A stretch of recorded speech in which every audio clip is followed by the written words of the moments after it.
I'm delighted this morning to join two exceptional leaders in the world of talent to share their perspectives with us about what is changing in the workplace, both in Europe and globally.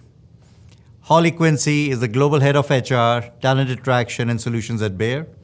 Holly drives consumer-centric, inclusive, and data-driven HR strategies that focus on impact and business growth. Holly has operated in over 90 countries across her career, with a reputation for transformation and change management that blends analytics, innovation, operational excellence, and high-caliber people. Also joining us is Maria Howard, Partner and General Manager for Technology Solutions at Heidrick & Struggles. As an executive in Heidrick's digital business, Maria and her team advise clients on how to drive digital transformation, blending technology and leadership solutions to transform their people management across the entire talent lifecycle. Welcome to both of you, and thank you so much for joining us at Cultivate Europe. So let's start with your personal journeys first. You both have great leadership positions. You have done a lot, learned a lot. So share with us some of the insights on what got you to this point in your careers. Holly, let's start with you first. Thank you, Kamal, and delighted to be here. And thank you for partnering me with Maria. It's been fantastic to exchange with her. And I have a bit of a soft spot for Heidrick as they actually placed me in Bayer. So it's been a fantastic opportunity to have this conversation. So thank you, Kamal. My life journey really started from a career perspective in a very consumer-driven organization. I worked in retail. I worked for a retail company in London. And actually having that experience and having the opportunity to really have the consumer at the heart of everything that we did and what the brand stood for really has helped me on my career later in life. And I moved from retail organization into financial services and did a variety of different roles across financial services, across HR, and also in the project and transformation and change world. But certainly what I always had as part of my core passion was around connecting great people to great brands, and found myself really building a depth of expertise within the talent arena and specifically talent attraction. I joined Bayer 5 years ago. It's been quite a journey from everything from the big acquisition of Monsanto through to implementation of technology and implementation of Eightfold over the last couple of years. Certainly from my perspective, when I think about my career and the moments in my career that have really mattered to me, there have been some really strong role models for me, and typically women where I've really seen have influenced my choices across my career. And I think that's really interesting and something from a brand perspective that we're trying to create those life stories for others in the organization today. So really thinking about digitalization, really thinking about female leaders and female board members and females in the boardroom, and also just really thinking about the consumer-led focus has really brought me into my role at Bayer today. So delighted to be here and talking with you both. Excellent. Maria, tell us a little bit about your journey. Absolutely. Well, it's a pleasure to be here with both of you. You know, I started by studying psychotherapy. I was looking at patterns of how do individuals make change. And the thing that became really apparent to me is I want to do that in a bigger, broader system. And that's what launched 20 years of talent and leadership work for me. And the core components of my work has always been this triangulation of being a leadership practitioner, driving transformation in organizations, and also having digital at the heart of that. But I remember this very poignant moment, probably, 8 years ago. And I read this study on women CEOs. And it was all about how did they become CEOs? When did they realize that was part of their path? And it struck such a chord with me because many of them said, I never thought this is what I would do. That wasn't my intention when I started out, but here's where I ended up. And at that moment, it activated me to say, if I want to run something someday, it's time to get focused, right? It's time to put my intentions out there. It's time to let people know that that's what I want to do. And I was very afraid up until that point to do that. And so that really shifted my career to be one of how can I amass the experiences and the diversity of strategies and companies that I'm going to need to be a really good leader. So coming here to Heidrick was a fantastic opportunity because it's really the intersection of this incredible brand that's been looking at leadership for all of these years and starting this new business that's taking an innovative and digital first approach to leadership. So it's been quite a journey. It's been full of ups and downs. I've made gobs of mistakes. But the best part is it really teaches you and it helps you have that empathy and understanding as you're working with a broader set of employees and individuals to help support their growth. So my commitment is how do we ensure that leaders at all levels are supported? How do we help them drive towards their aspirations as well as our organization's aspirations? And how do we make sure we're enabling organizations to be able to take a scalable approach to this? So I'm incredibly excited about this conversation and to be here with the both of you. It's been absolute pleasure partnering with both of you. So Maria, you and the Heidrick as a company, you are trusted advisors to CEOs and CHROs. So what is top of mind for the leaders today? Well, we just released our annual Road to the Top report, and it's a demographic study of CEOs. And one really interesting thing that we found is that a third of newly appointed CEOs came from a role other than being a past CEO, CFO, or COO. So what this demonstrates is a shift in what we're developing in leaders. That traditional measure of success as a single bottom line around profits is changing, right? So profits used to be how we determined value and if you're doing a good job, but it's no longer sufficient to define success. And in fact, I would argue that there's two additional bottom lines. The first is people. The last 2 years has put employees and customers, suppliers, and our communities at the center of how we think about, how we operate, how we execute in our organizations. We've had the single most unifying experience that has ever happened in our global world. For the first time, we all faced the same context during the pandemic. Remote work, shutdowns, the blur of home life and work life, uncertainty, focusing on health and wellness, right? So because of this global unification, people are now at the heart of our success. And what's coming is a third bottom line, and that's the planet. Sustainability, net zero. The recent study by Forrester showed that European companies, 25% of them are creating chief sustainability officer roles, right? We're only at the beginning of understanding this new commitment, but we're already underway. So this triple bottom line goes well beyond the traditional qualifications for leaders that focus on functional knowledge and financial results. And so amidst this evolving set of expectations, here's the good news. There are a few fundamental capabilities that are directly linked to accelerating organizational performance and building a resilient future. So I'll go through them real quickly. And Holly, I'd love to hear from you if these resonate or what you would add to this list. The first capability is leading through influence, right? Gone are the days of authority. And I think the last couple of years taught all of us that. I remember for the first time feeling like I had no answers. Like I couldn't tell anybody where we were going. And what it actually created was a highly collaborative environment and a real purposeful environment where we talked about things that we had never talked about before in the organization. The second thing is driving execution. Now, this is more than results. This is how do you make tough decisions that benefit the whole system, particularly in times of challenge.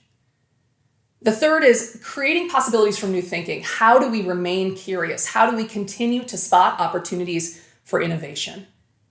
And finally, having an ownership mindset, taking personal responsibility, not only for the results that you're driving, but the environment you're creating around yourself and in the organization. So when we talk to CEOs, it's about how we develop leaders to the triple bottom line, profits, people, and the planet, and focusing on the fundamentals that contribute to success, even through massive change and disruption. Thank you. Holly, what's top of mind for talent leaders? And also anything to add to what Maria just shared? Yeah, I mean, I couldn't agree more with Maria. And certainly we've moved from profit, to people, planet, profit. I mean, I absolutely agree with you. And I think you've really touched on a few things there, that when we're hiring and we're looking at our talent in the organization, we're really thinking about curiosity, influencing skills, not leading by authority, being more experimental, being more empathetic, especially in a post-pandemic world where people want to be treated as individuals, not just an employee. So therefore, how do we create those kind of cultures and environments? And how do we create very collaborative working places where diversity and diversity of thinking really can play a part to bring a collaborative, unified workforce? So absolutely all of those things absolutely resonate that Maria's just talked about, from top down to bottom up. How are we bringing those kind of individuals into the organization? And certainly Bayer has started that journey. And some of the technology is there to support us on that journey, hiring for skills and potential rather than background and experience. So, actually, and Eightfold has helped us with that, Kamal, over the last 3 years since we've been working with yourselves. How can we not only hire in new skills and develop people from the external market, but also how do we create opportunities for our internal employees to build new skills to be able to help them on their career path journeys. And perhaps that's working cross-functionally or vertically, but actually allowing them to develop is just as important in solving business problems of the future than just hiring in new skills as well. So in US, there's a lot of talk almost every day on the Great Resignation. And what are some of the themes that are emerging in this COVID-induced era in Europe? I mean, Bayer has a people-first culture. So we really put people at the heart of our organization. And we're very consumer driven. So don't get me wrong, it's a very consumer focused organization, from crop to farmer to consumer. But we really care about our people in Bayer. We care that they're part of the Bayer family, that they're part of our culture. I think we understand the importance of people and how they can influence the commercials and the bottom line of an organization. And I think leaders of today agree talent is the greatest asset of any organization.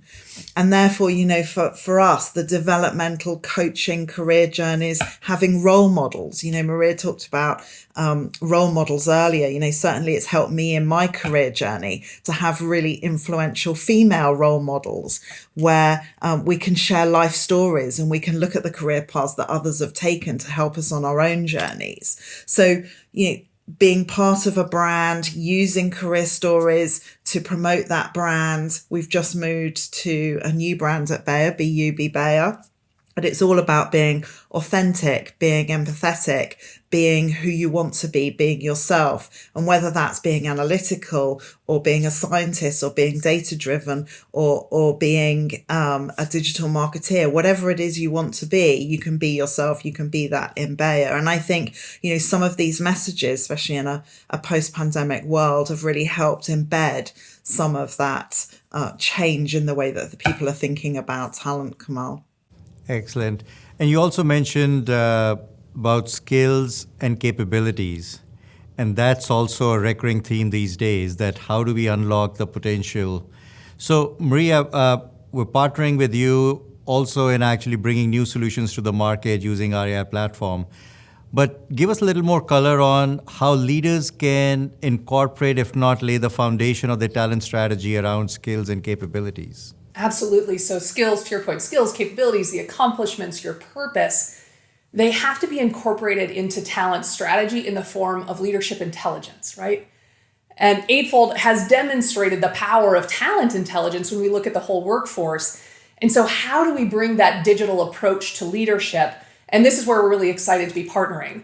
If you think about the traditional leadership management as it exists today, right? We're spending millions of dollars on multiple really important initiatives: development and selection, succession planning, assessment and coaching, right? And we might use different providers or vendors who have their own frameworks to be able to do all of these things. And there's a fairly consistent approach: assess, report and debrief, and then have an intervention. And the interventions are often people-driven delivery, which is hard to scale. And it becomes burdensome to the leader because it's hard for me to now interpret amongst all of those things what skills are most important in my day-to-day work and how do those fit with my aspirations. And the data itself is static. It's point in time. So the minute that we have a shift in strategy, in leadership, this data no longer speaks the new business language that we're existing in. So the way that we can put what matters for leadership success, those skills and experience, in our talent strategies is to actually undergo a digital transformation of leadership management. We need to have a dynamic, always on view of what we have across our full leadership population. We need to have that same dynamic and always on view of what we're going to need to deliver future growth. And so this real-time view of both the supply of leadership skills we have and the demand in the roles we're going to need is critical to retain and develop leaders. But I think we have to take it one step further than that, right? We have to be transparent to leaders about what we know about them and what we need for the future. So by making their skills visible, both in current and future states, we can then empower the leader to chart their own path forward in the organization. Absolutely. Absolutely. And for organizations like us, Maria, the gig marketplace, the career hub, how we do succession planning, how we create visibility and transparency around gig opportunities, projects, as well as permanent roles, both internally and externally, can really help to create that environment where people can really see. And a tool like Eightfold, actually that predictive analytics that can help people plan their next career move or the next path in their a career journey actually can really help to build a workforce plan for the organization overall. Absolutely agree. I really like how you're both articulating the new imperative, because while all these things were being done, sometimes episodically or sometimes for the top 5-10% of the employees, there seems to be a concerted effort to do it for everyone. Right? Empower everyone to stay with you longer, build a promising career, have a variety in your career, but yet have the transparency that actually was never there. So this is really exciting. I think it leads to the next interesting topic for us to discuss. Finally, and fortunately, the commitment to becoming more diverse and inclusive is now there. Again, this was also something that a lot of talk around it, but not something that was sustained in any organization. But over the last year and a half, I think it's been fantastic to see that stay on the table and stay as a top priority. So Maria, I know Heidrick committed to this a few years ago. There's amazing work that you all are doing, both for leadership, especially the board membership of public companies. Tell us a little bit more about how Heidrick is actually making us all more diverse and inclusive. Well, we know that this is one of the most critical areas of focus on the CEO and board agenda. And we're trying to tackle this from a lot of different levels. We're leading the charge in saying what a board member brings needs to look different, right? So this isn't just what do I have to build in my organization. My board has to fundamentally shift and make sure it's reflective of this new focus and this critical focus, right? And yet study after study after study has said there's great intent. There's perhaps even more investment than there used to be, but we're still struggling to show impact. And what our experience shows is that there's a lot of things that need to happen to really build that inclusive culture. And it's going to take some time. It doesn't happen overnight, right? Everything from purposeful leadership to how we drive engagement of the whole workforce to this being a topic that we are talking about constantly. It's not a point in time discussion at a meeting, once every 6 months. This has to be part of how we operationalize our day-to-day work. And I would say at the heart of that, we have to focus on visible representation at all levels across the business. People must be able, no matter where they want to go, no matter what they aspire to, they must be able to see themselves in that role. And that means seeing people who we identify with across a lot of factors, right? Our gender, our ethnicity, our age, our leadership style and experiences. And think of how we may have not gone for that role because we didn't see a reflection of ourselves in it. I know in my personal experience, there was a time where I left an organization because I didn't see how I could lead authentically as who I was without needing to become someone else who they wanted me to be, right? I talked to a head of executive talent at a financial services organization, and she said, you know what haunts me, Maria, is I don't even know who I've lost, right?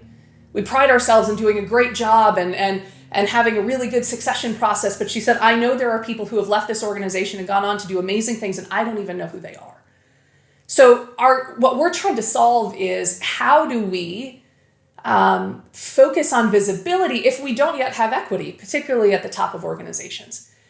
And a lot of this requires what you talked about, Kamal. We have to have a robust and deep pipeline of talent. We have to move away from the quick fix hires. And I know we've all been in that situation. A leader leaves, we get in a room and we talk about who could maybe be the replacement. And I think at the heart of us, all of us know this isn't maybe the most unbiased or objective way of doing it, but we need to get it done and we need to make a decision, right? And we can't keep doing that because then we're only going to have people who look a certain way or who came from a certain background. We've got to constantly make succession planning and talent mobility a thing that happens all the time. You know, when we think of the dynamic business environments that we live in, it's not an every 6-month kind of decision-making sort of process, right? So how do we put that as a constant thing we need to be looking at? We need to look at job requirements. And Holly, you mentioned this. You know, we need to move away from some of those cultural or historical precedents that aren't evidence-based, that they matter for success on the role. And I think what's critical to this and where we've seen organizations like Bayer and like Eightfold lead the charge is you have to have a digital approach, right? So having that access and transparency and visibility to how to grow an organization, technology can bring that at scale and at measurement. So the goal of moving from really good intent to measurable impact has to be agile enough to adjust to the business world that we all live in, and it has to include all employees. Agree with you wholeheartedly. And I think that key about making it measurable, role models, and celebrating success of people that are doing it well in the organization and sharing those stories, I think absolutely is critical. I love what you both have shared because I also believe that because there's a lot of, it's easy to criticize others for what they are not doing or not doing enough of. I think that positive reinforcement and us all encouraging each other and listening, I think we are becoming more diverse, no question about it. Really wanted to thank both of you. A lot of great insights, a lot of things that we can act on today. And that to me has been fantastic. And I'm sure our audience will enjoy it too.